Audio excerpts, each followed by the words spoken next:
Part 2 of Out of Sorts. Let's start. Something in here smells a bit Ravenclaw. I think I have lost something, but I can't remember what it was. Use memory potion, girl. I don't mind outsiders getting a glimpse at the superior common room. It helps them understand the truth. So this is the Slytherin common room. It is a bit creepy. I love it. Glad to hear it, Tulip. Not everyone feels the same way, but I do. It's home. Thanks for agreeing to talk with us about Slytherin, Barnaby. Of course, anything for my favorite prefect.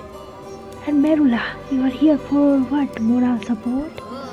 While I don't approve of your decision to sneak in a non-Slytherin ray, I can't let you and Barnaby be Slytherin's only representatives.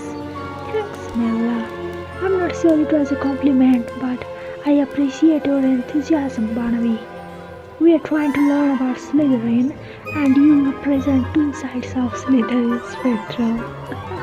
So it will be nice to hear from you both. She's right. I have been feeling out of sorts about my Ravenclaw placement. I feel alright, but I have never tried anywhere else.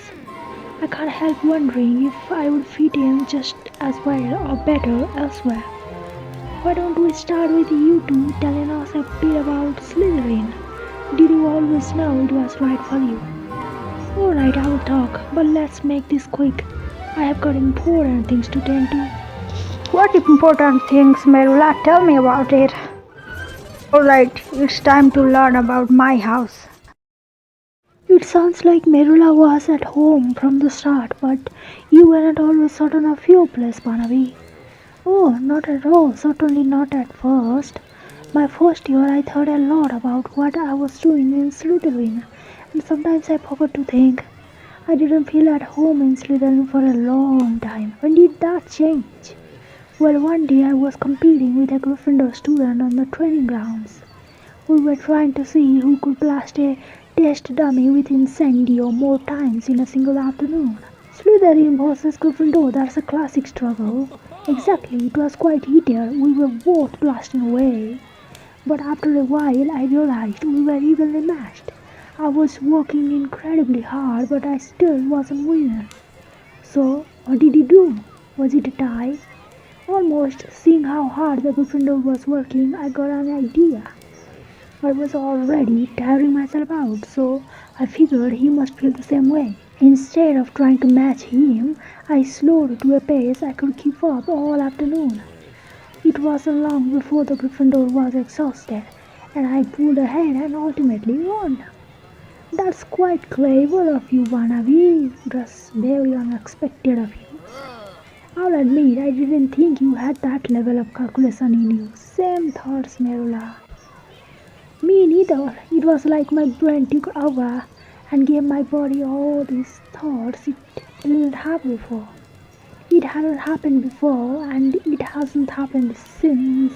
But after that day, I knew I belonged here in Slytherin. That's a great story, Barnaby. I suppose we don't always see our home for what it is straight away. The story doesn't end there. Once I left at home in Slytherin, I started noticing no two Slytherin are exactly alike. We are each our own. That's very thoughtful of you, Barnaby. Very observant, I must say. I'm not just a Slytherin, I am Barnaby Slytherin. I thought your last name was Lee, or did you forget? What do you think, Tulip? Does Barnaby's story make you feel any better about your placement in Ravenclaw? It was a nice story, yes. But I wonder, don't you think I'm cunning enough to fit into Slytherin as well? Of course you are, Tulip. My point exactly. If I could fit in here, I'm not sure that helps me understand why I'm in Ravenclaw. Well, Ravenclaw people are clever too, in a different sort of way, I guess. I appreciate the compliment. I still don't understand how come Erika Rath is in Ravenclaw, but I can't help noting that Barnaby's parents were Slytherins too. Perhaps the Sorting Hat just puts you in the same house, Panavi, and like me, you made the best of it. Jeez, I thought I was the one with the bad attitude. It's not a bad attitude, I just want to be certain. I guess I never thought about it that way, but then again, I don't think about things much. I would say, once I realized how I fit into Slytherin, I haven't felt out of place since. I have no doubts I'm in the right house. That's the kind of certainty we need at Ray. Perhaps like Barnaby, we will have to keep looking until we find it ourselves. Then we will better head on to our next appointment. It's time to visit the Hufflepuff common room and Penny. I have arranged for you to talk with the most Hufflepuff of all the Hufflepuffs I know, Penny Haywood. Have we met? Yes, in the Dragon Club room. Why do people study when there are so many other interesting things to do? I wonder that too. I can never study without a snack nearby. Same here. Whoa, that's Kiara. Hi Penny, thanks for meeting us here in the Hufflepuff Gamma room. We are hoping to talk with you a bit about your experience in Hufflepuff. I know we are not supposed to let non-Hufflepuffs in, but I'm just so proud of our house. I couldn't resist the chance to show off our adorable common room. Did you know Helga Hufflepuff's recipes are still used for all the Hogwarts feast? Really cool. I didn't know that. How interesting. There is much more to Hufflepuff than food, I assure you. Hi Kiara, are you going to chat to us as well? Penny asked me to come along. I hope you don't mind me inviting her. I thought she might have some interesting things to add to the conversation.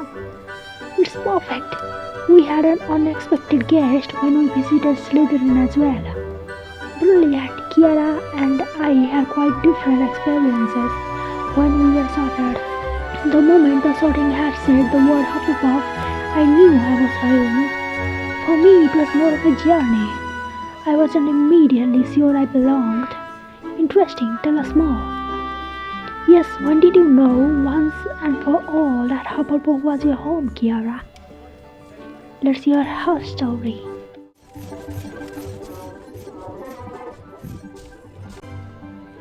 Seeing how easily Penny took to being a Hufflepuff, perhaps you can understand why I had a bit of trouble. She is so inclusive and outgoing, but I like time to myself and I can be a bit shy. Penny is such a perfect Hufflepuff. I wondered if this was truly the right house for me given our differences. But you don't feel that way anymore. No, I am a Hufflepuff through and through. I just needed to see it for myself. How did you do that, Kiara? I think that's precisely what Tulip and I need. Hagrid and I were caring for some crops one day and he pointed out how committed I was to each of them. He said I didn't play favorites but worked hard to make sure they all got the attention they deserved. Oh, to me it just seemed like the right thing to do. But Hagrid said it was rare to see someone so even-handed with animals. He even said I reminded him of a famous magician he once knew, and after that you knew you belonged in Hufflepuff.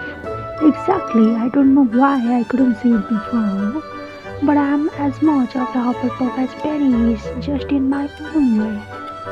That's right, that just seems to be the way with Hufflepuff. We are a mixed bag of good nuts. Perhaps I would make a good Hufflepuff then. In their own way, Hufflepuffs are all loyal, fair-minded and empathetic. Doesn't that sound like me, Autumn? You are those things, but there is more to you. You are quite competitive about academics. That's not typical of a Hufflepuff. No offense. None taken. Competition is stressful. I like collaboration more. Perhaps I'm not Hufflepuff, but that doesn't mean I belong in Ravenclaw. All I want is to be certain, and so far all I feel is more confused. Perhaps the next common room visit will clear things up. I have lined up the perfect Gryffindor for you to talk to, maybe Charlie or Bella. He was a bit nervous. Oh, Ben, about sneaking you in, so we will have to tread lightly. On paper, he is one of the most unlikely Gryffindors, but I have seen him rise to the occasion plenty of times. It's time for us to go and chat to Ben Cooper. I still can't believe I'm a Gryffindor. It's a dream come true. It seems like only yesterday the Sorting Hat made me the happiest witch at Hogwarts. It's always warm in the Gryffindor common room even when the fire is out. Hi Ben, thanks for agreeing to talk with us about your experience in Gryffindor. Of course, Tom, I couldn't let my friends down, but let's make this quick.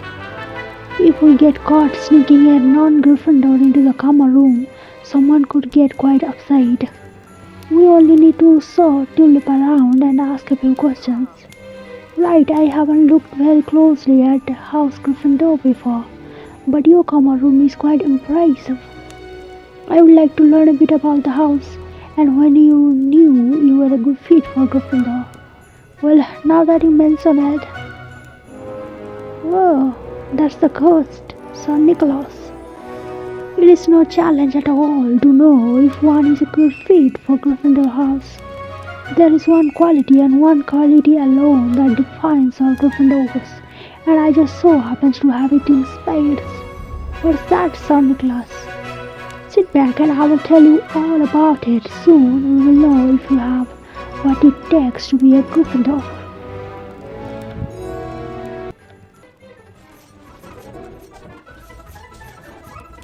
To put a fine point on it, the defining characteristics we Gryffindors all share is our bravery.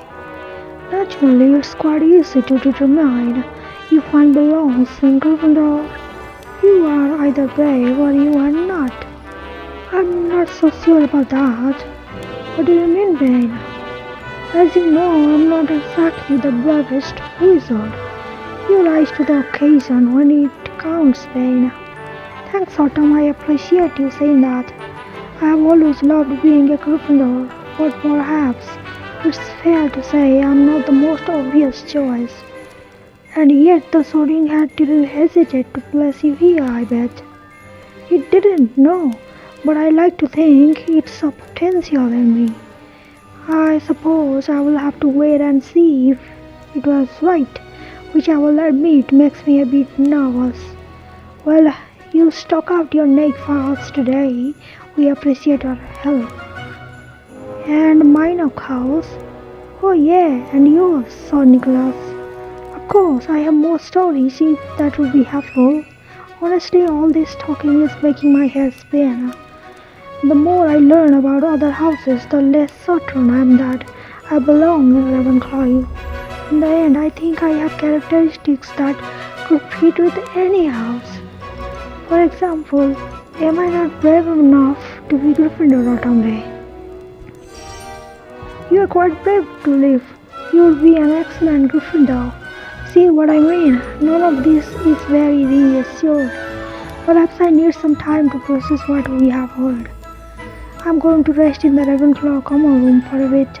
It's quite there, and it's where I do my best thinking.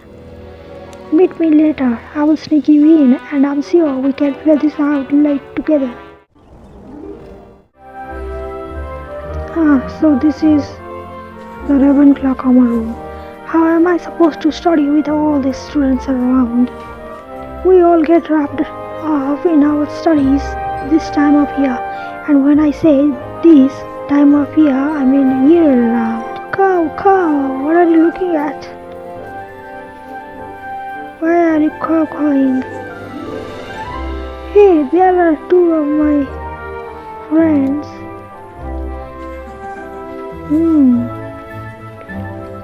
Hi Tulip, are you feeling any better? Our talk with Ben seemed to spin you out a bit. It did.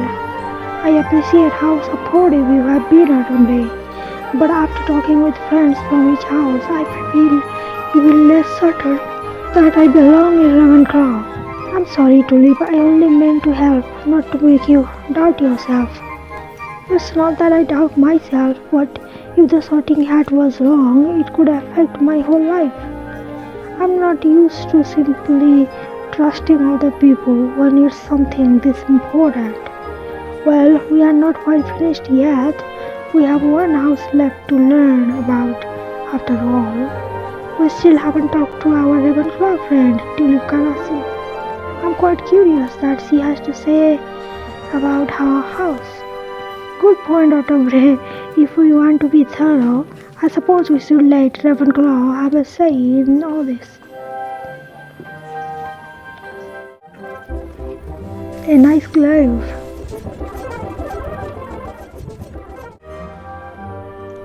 So, Ravenclaw students are known for their wit, wisdom, and academic abilities.